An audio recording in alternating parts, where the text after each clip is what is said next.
Welcome to another episode of Dad's Handyman Bros.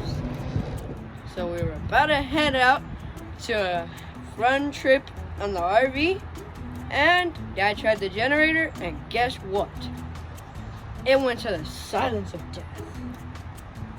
So every time we tried to turn it on, all you can hear is the oil, but no start. First thing we tried was check the oil level,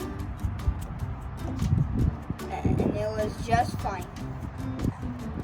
Next thing we tried was the battery. We took it to AutoZone and turns out it was bad. We changed it because if the battery is bad, then there's a possibility that the generator won't work.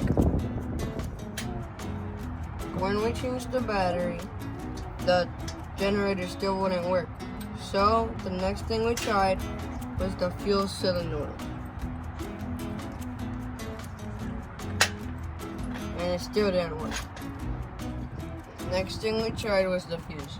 If the fuse were to be bad, the generator wouldn't start.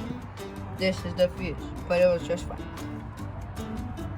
The next thing we'll check is the starter solenoid, which is this one right here.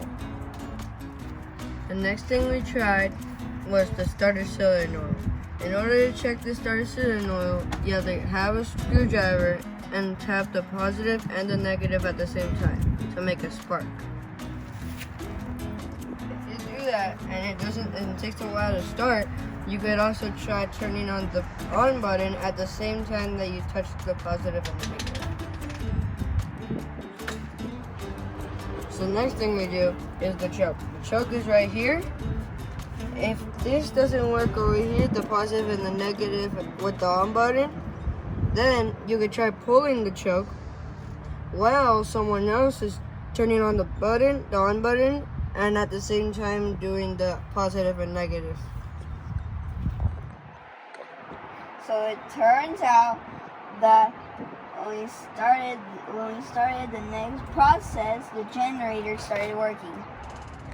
So what that means is that the starter solenoid is bad, and we need to change it so it could be dandy. So after changing it, we started the generator, and it worked just dandy. And this is how it works now.